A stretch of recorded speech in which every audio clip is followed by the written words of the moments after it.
Hello friends, welcome back to our YouTube channel. So आज की video में हम पढ़ेंगे नी ऑस्टियोआर्थराइटिस के बारे में।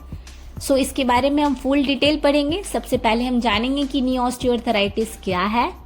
उसके बाद हम इसकी कॉजेज की बात करेंगे कि किस कारण से हमें नी ऑस्टियोआर्थराइटिस हो जाता है। एंड देन हम फिर उसकी सिम्टम्स की बात करेंगे कि किसी को अगर नी ऑस्टियोआर्थराइटिस हो गया है तो उस पेशेंट में क्या क्या सिम्टम्स शो होगा। एंड देन हम लोग उसके इन्वेस्टिगेशन के बारे में पढ़ेंगे कि कैसे कंफर्म होगा कि the patient is suffering from the knee osteoarthritis. And then last में हम लोग उसके ट्रीटमेंट के बारे में पढ़ेंगे। आइए देर ना करते हुए हम वीडियो को स्टार्ट करते हैं। Knee osteoarthritis is a degenerative joint disease. इसका मतलब ये हो गया कि हमारा जो आर्टिकुलर कार्टिलेज होता है नी जॉइंट में, उसका डीजेनरेशन होना स्टार्ट हो जाता है और जो साइनोवियल फ्लूइड प्रेजेंट होते हैं नी जॉइंट एरिया पे, उसका भी अमाउंट रिड्यूस होने लगता है, घटने लगता है साइनोवियल फ्लूइड, जिस कारण हमारा जो अपर बोन है, हमारा फीमर और लोअर बोन जो है टिबिया, जो फॉर्मेशन करता है नी जॉइंट का, उस दोनों के बीच में हमारा स्पेस रिड्यूस हो गया। आर्टिकुलर कार्टिलेज धीरे धीरे डिजेनरेट होने लगा।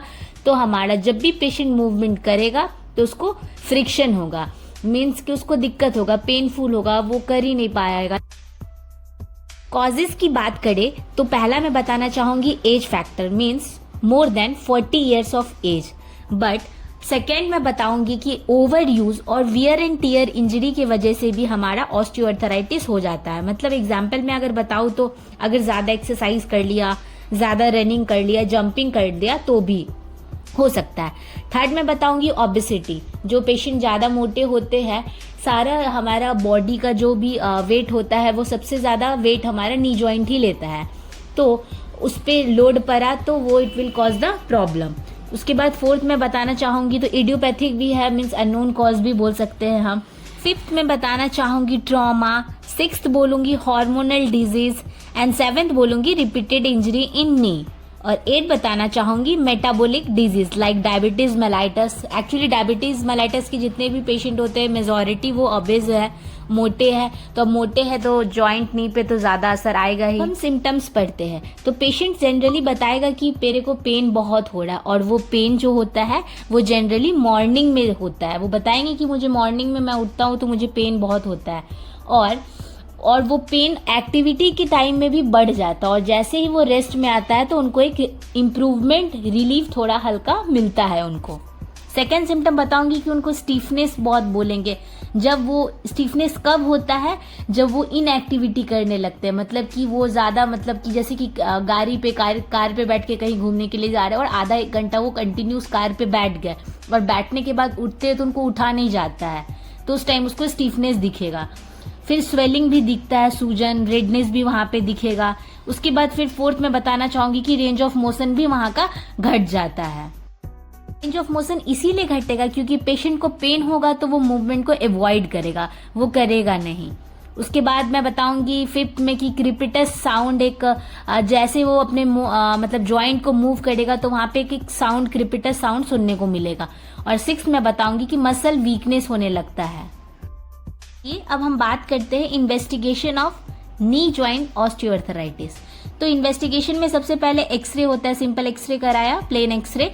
उसमें हमारा दिख गया कि स्पेस रिड्यूस हो गया है, वहां का जो है स्पेस कम हो गया, रिड्यूस हो गया है, और बोन स्पर्स भी, ऑस्टियोफाइट्स वगैरह देखने को मिलने लगते हैं। फिर एमआरआई कराएंगे फॉर फर्दर डिटेल।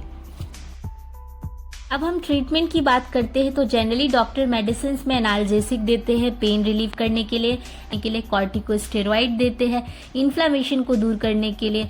फिर मतलब सीवियर केस में वो ऑपरेशन लिख देते हैं, सर्जरी लिख देते हैं।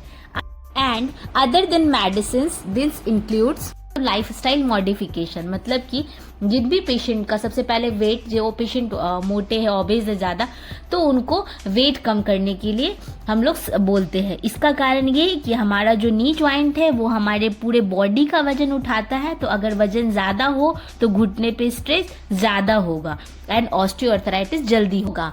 एंड सेकेंड मैं बोलूंगी कि सीढ़ी पे हो सके ज्यादा से ज्यादा चढ़ना को अवॉइड करे, और नीचे क्रॉस लेग सिटिंग जो होता है, क्रॉस लेगेड सिटिंग, उसको भी अवॉइड करना है। वॉशरूम के लिए कमोड यूज करे उसके बाद हैबिट ऑफ स्मोकिंग को भी अवॉइड करें, मतलब जिनको भी स्मोकिंग ले रहे हैं उसको भी अवॉइड करना है।